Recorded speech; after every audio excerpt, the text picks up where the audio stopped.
Hello everybody and welcome back to another edition of The Real, The Raw, The Truth podcast with your host as always, me Ryan. Guys, before we get underway, a massive thank you to our sponsors, RedRoseRecovery. Today I'm going to be chatting with the Changing Futures team leader, the criminal justice manager of multiple contracts, Mr. Red Rose himself, Glen Ireland everybody. Thanks Ryan, how you doing? I'm alright mate, how are you? I'm not so bad. Good man. Glenn, before we get underway, would you like to give yourself a bit of an introduction? Tell us a little bit about yourself and what you do at Red Rose. Yeah, so I started with Red Rose about 6 years ago. Started as a volunteer. I needed something to fill my time because I was suffering multi-disadvantage in respect of being in and out of prison, using substances, and been through a lot of trauma in my life. So I wanted to fill that space, so I started volunteering. And what I realised is that actually I wanted to advocate for people like myself. So I started volunteering, and then about a year after, I got a part-time job and then progressed through the ranks to team leader, and then criminal justice operations manager, and then Changing Futures team leader as well. Yeah, I mean, Glenn, I'm getting stressed out, listening to how many things you're trying to manage there.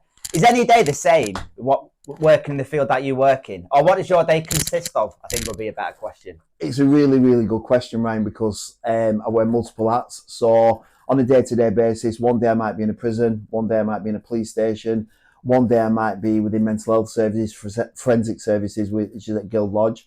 So it's very, very diverse, but it's supporting the same cohort of people that are suffering mental health, criminality, substance misuse, housing issues, and domestic violence. Yeah, I mean, I hope you don't mind me saying to the camera, Glenn, like 99.9% of the staff here, we all work from lived experience. My background is fairly similar to yourself, struggle with substance misuse and prison. But I do quite look up to you for the fact that you work in your hometown. Preston is your own town. I could not go back to Manchester and do what I'm doing now. Do you find that problematic, or do you find it more rewarding doing what you do in Preston, where you're from? I think it has its pros and cons. I think that working with people that have suffered similar experiences to me, some people can't do it and they need a fresh break.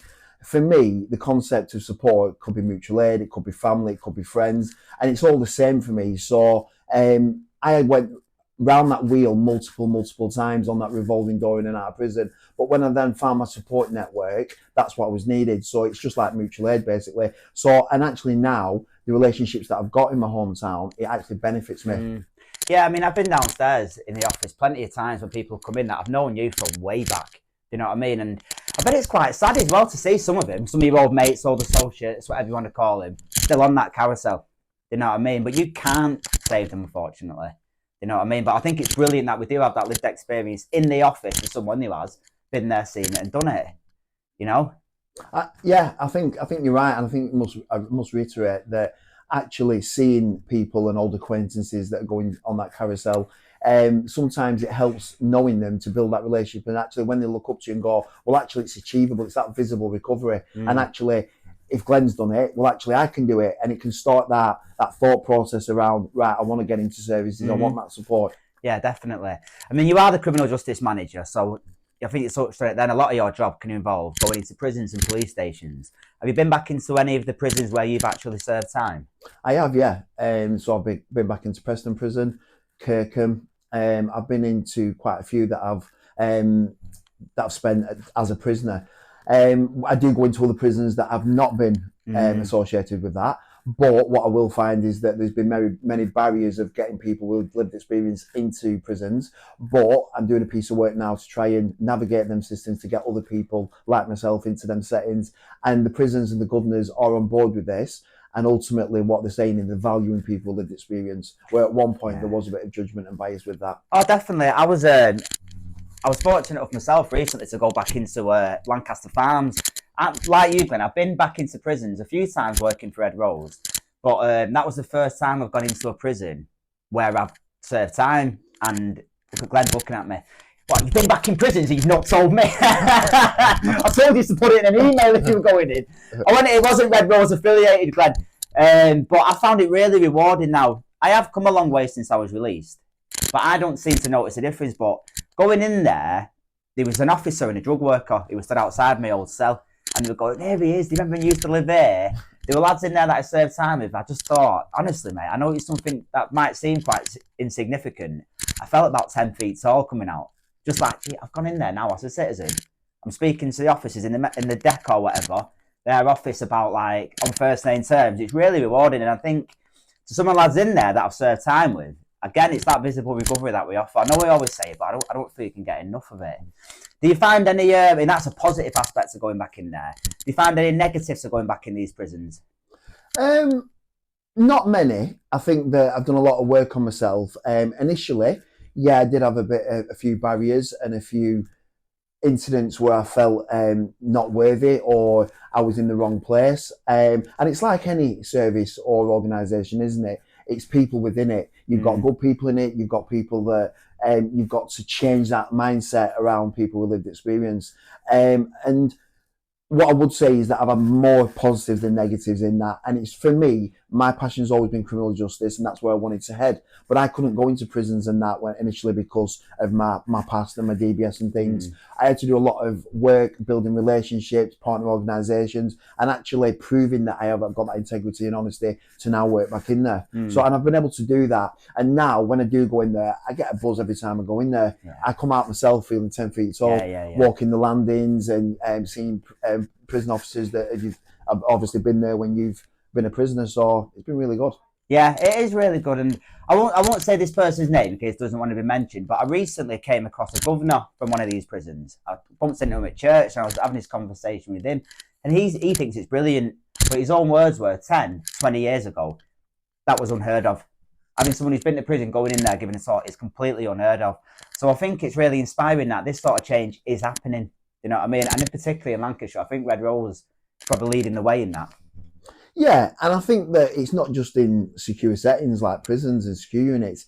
That's lived experience is being valued right across the board. And obviously you can see that with partner organisations, commissioning, things like that. The value in lived experience as a whole. And you can see that in the community. And that is to meet the needs of the people that we're supporting. Because we've all got the same objective. We want to support people, stop reoffending, get people clean and things like that. Yeah, brilliant, Glenn. I love that.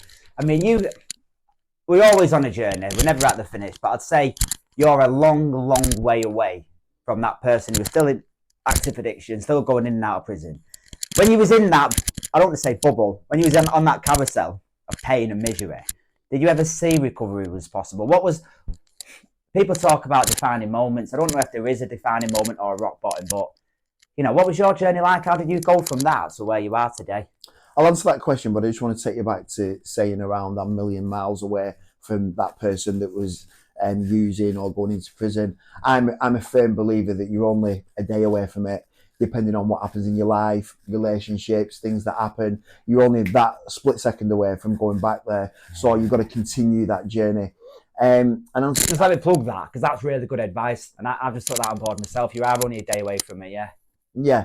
And I think that just being able to see other people's journey and coming through it, that's rewarding in itself, and that's why I do the job. I didn't come into this job for a financial gain. I come into it because I wanted to support people and stop people going on that carousel, that journey back into prison. Because if we can support people along that way, it might be beneficial that they don't have to spend 15 years in and out like I did. But the question that you asked, because I know that I spun it a bit. No, it's fine, then, because you had to come up with a really good point that I took on board myself, as I said, with me saying you're very far away from that now, and you spun it back to I'm only every day away from it. But the initial question was, like, when you was in that madness, did you see a way out? Did you believe a way out was possible? Did it take somebody with lived experience to come into the prison, or was there a turning point? No, it's a really good question, and I didn't see that it was possible because my relationships, my associates, the areas the environments that I was operating in, you didn't see people get well. All that you seen was people offending, taking drugs, doing the things that it was doing.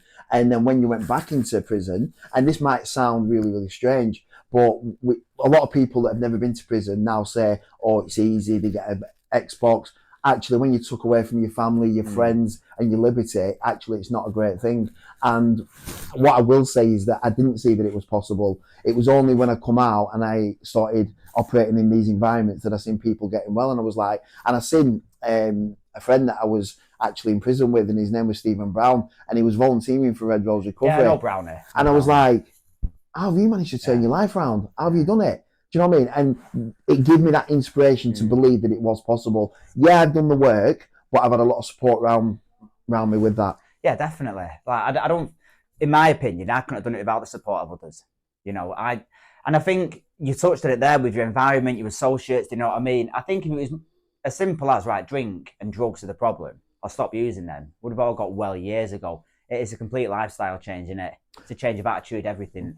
Totally agree. And that's where I probably faltered, in the fact that I stopped using drugs, and I thought once I've finished that, I'll be fine.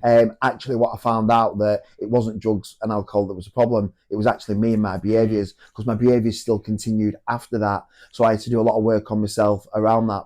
Yeah.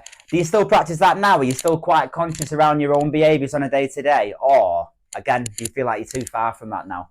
No, I don't think I'm ever too far with that. I think that I always have to check in with myself sometimes. And sometimes, whether you're speaking to staff or people that were supporting, sometimes I'll go away and reflect on it and go, could I have done that better? Yeah. And because some of these behaviours are ingrained in me. So it's just about managing them appropriately, basically. Is there any specific form you follow for that? Like, I'm into Eastern philosophy. I like meditation and stuff like that. He's laughing at me. That's what I'm into. Some people use fellowship meetings, some use CBT, or is it just, this place has keeps me weller than any other place, any other treatment centre I've done. Like, what is it? Because I know you touched on that, you are only every day away from it, but you're a good few years in now. Is it just breaking the cycle of maintenance, or is it something you've still got to really work on?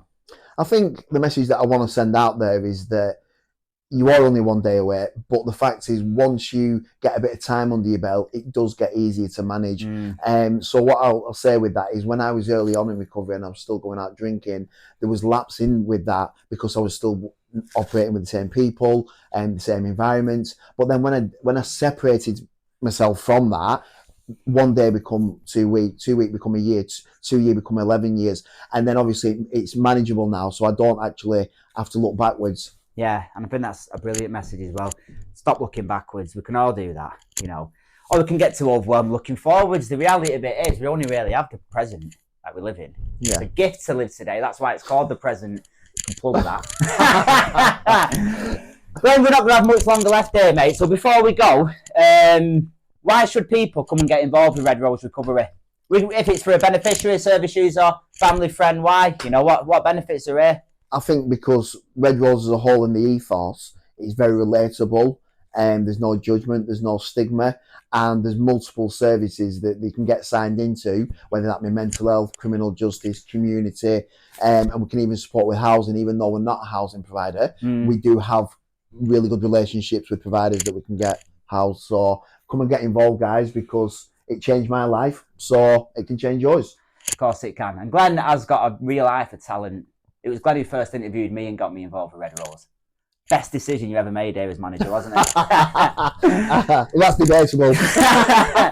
Guys, you heard it here first. Anybody who's out there struggling, friends, relatives, anything, come in, have a chat with us. There's always something on every single day. If you've related or enjoyed what you've heard here today, like it, click on a subscription, share, comment, get involved. Until then, everybody, stay safe, and I'll speak to you all very, very soon. Take care. Bye-bye. Bye-bye.